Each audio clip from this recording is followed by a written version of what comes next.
I still remember that day when I was invited by an ESL teacher from Catholic Charities, a refugee program in San Antonio, to deliver a talk on the Bhutanese refugee crisis.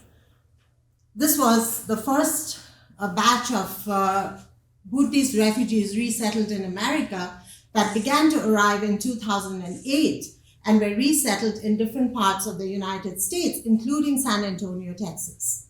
By that time, as an academic, I had done extensive research, read some books and articles on the Bhutanese refugee problem, and was able to put together some talking points. As I arrived at the venue, I saw a big group of Bhutanese Nepali youth standing outside having a heated discussion among themselves. They looked upset and agitated. And later, through one very friendly, recently arrived refugee gentleman, Ganesh, I found out that the group outside felt that I was not equipped to speak about the crisis. I had not seen or been through that experience. They have suffered, not me. And the articles and books only gave me one side of the story. The day was saved when Ganesh intervened and asked me to present on the historical background while he talked about his experience. This became a learning experience for me. I realized that the refugees were correct. Even though I come from the same region and spoke the language, understood the culture of the Bhutanese refugees, yet I was still an outsider. I was not a refugee. I had not suffered the trauma and humiliation of being deprived of my citizenship, evicted from my homeland, reduced to relying on aid for my survival, and even sometimes foraging for my food. I did not lose my home, my career, saw my loved ones being separated from me, and forced to live a life of limbo in the refugee camps for over 20 years and having no control over my life. When I visited the refugee camps in Nepal the next year, I understood why the Bhutanese youth were possessive of the story. It also made me realize that having lost so much of their past, their homeland, identity, and even their memory, the story was one thing that they could hold on to. That encapsulated their experiences, and for the youth who were born in the refugee camps, it was their life story. Especially coming to a foreign land, the memory of the homeland is linked to their identity, and all immigrants and refugees hold on to it like a lifetime. They want to own it and be their own storytellers. Third country resettlement is the last durable solution to a refugee crisis, according to the United Nations High Commissioner for Refugees. This is an opportunity for the refugees to start afresh. The first two are repatriation to their home country and host country integration. For the Bhutanese refugees evicted from Bhutan since the 1990s, repatriation as an option failed as Bhutan would not take them back. And the second option was not viable due to the political and economic situation in Nepal, who did not have the resources to integrate the 100,000 Bhutanese refugees. As of 2018, almost 96,000 Bhutanese refugees are resettled in the United States after the first arrival in 2008, until the last year when only about 7,000 refugees remained in the 2 of the 7 camps in southeastern Nepal. A decade of resettlement and one of the greatest success stories of third country resettlement, this was still fraught with questions. A new story began to unfold. The resettlement agencies aid the refugees to start their life in the United States and help them to achieve self-sufficiency.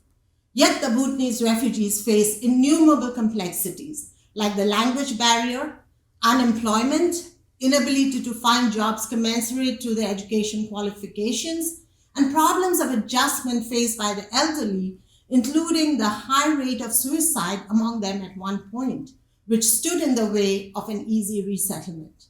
Learning English was the most difficult, especially for the elderly, and as one of my good friends, Auntie, mentions, that even after a decade of resettlement, that is the biggest challenge among the refugees. that affected every group of refugees directly or indirectly, sending the elderly into an abyss of loneliness and depression as they couldn't learn English, to the young adults who learned English faster and became interpreters for their parents, taking on a role of an adult far too early in their lives. Seeing their kids becoming American, they began to fear that they will lose their culture and will not know the story of their parents and grandparents. Amidst all the challenges were stories of a successful resettlement and community building. In 2019, Bhuvan Pakurel became the first Bhutanese refugee to be elected to the district council in Reynoldsburg, Ohio. There were others who had started carving out successful careers for themselves. Visible signs of success are the home ownerships, the businesses, the big cars, and also becoming American citizens. Every effort was made to keep the community united and take everyone together in the path of progress. They devised a support system that worked for all and to bring up those who lagged. These stories give us hope in the system and the idea that anyone can make it in America. I want to tell you the story of Nirmala Adhimal because if I didn't, nobody would know it. Who was 102 years old when I met her in 2013. She was living in Columbus, Ohio, and had been resettled in the United States for 5 years. When I did the math, she was evicted from Bhutan when she was 77 years old, lived in the refugee camps for 20 years, and left for the US at the age of 97. When I asked her 80-year-old son, why did she want to travel to the US at that age? He mentioned that she just wanted to be with her family. Her home was where her family was. That added another interpretation, another story of homeland and identity and what it meant to the refugees. Every refugee has their own story. As I interviewed the refugees both in the camps and the US, the stories seem to follow a pattern of harassment, forced expulsion, and arriving in the camps and then resettlement.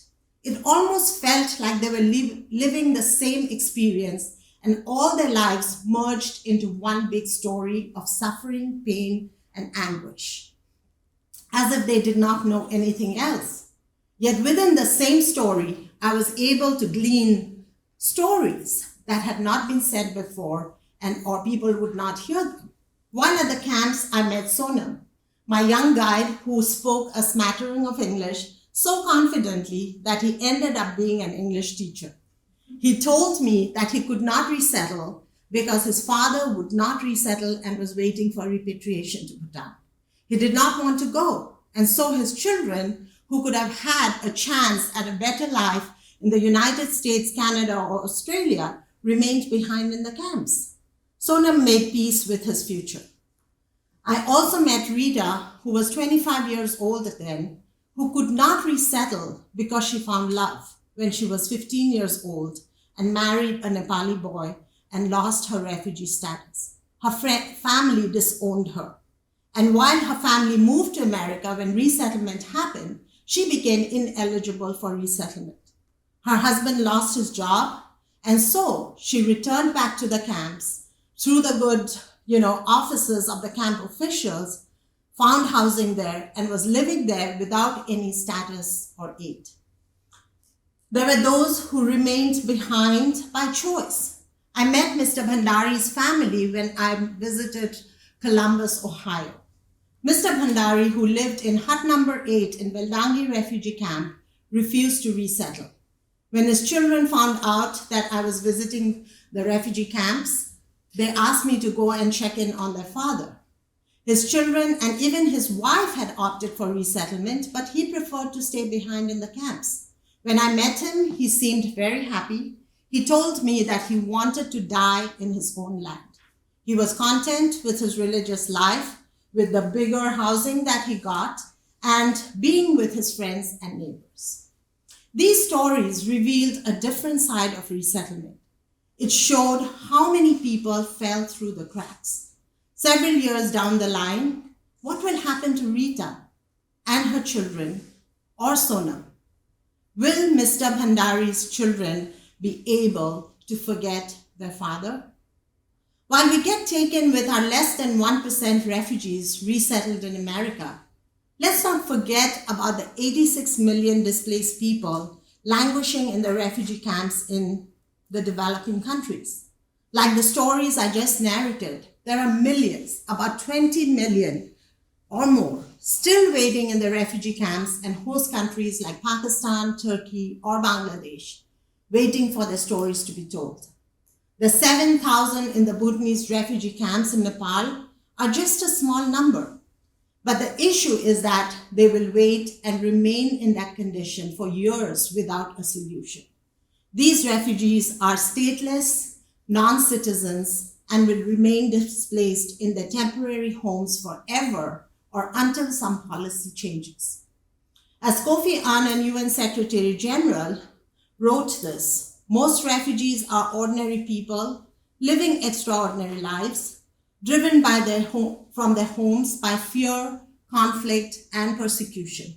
They've had to give up their jobs, possessions, dreams, even families in their struggle to survive. They remain one of the most vulnerable people in our societies. They need assistance and protection, and they need understanding. As we hear their stories, remember refugees need our empathy, kindness, and understanding to be successful.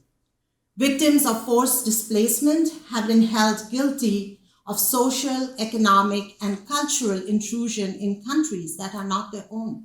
Studies have shown that reaction to refugees take on extremes: hate, discrimination, blame, or overwhelming support and sympathy, bordering sometimes on cultural faux pas. In 2021, when the Afghan issue happened, there was a criticism at allowing so many Afghans to come to the United States. But the next year, when the Ukrainian issue came up, there was an overwhelming support and interest in working with Ukrainian refugees. These kind of preferences come from not knowing and, othering a group based on fear and paranoia. I want to share a story from a student volunteer whose parents told her specifically not to work with Syrian refugees. But being young and adventurous, she was determined to do what she wanted. As luck would have it, she was assigned to work with a Syrian family. A wonderful family. They had a lot of kids, they loved her, and she did the same and had a great experience. One day, towards the end of the semester, her parents came to visit her and went to meet the family and see for themselves. They were in for a shock. The kindness and hospitality of the Syrian family, the tea and snacks that they offered, blew them away. As they left, the mother of my student, with tears in her eyes, commented, "What was I thinking?" At least one more American family saw that refugees were human and added their own story to the 1,000 others. A little show of empathy, compassion, and caring make the refugees feel welcome, create a sense of belonging, feel human, and become successful like the 96,000 Bhutanese refugees resettled in the United States. Another story to add to the other thousands that are waiting to be told.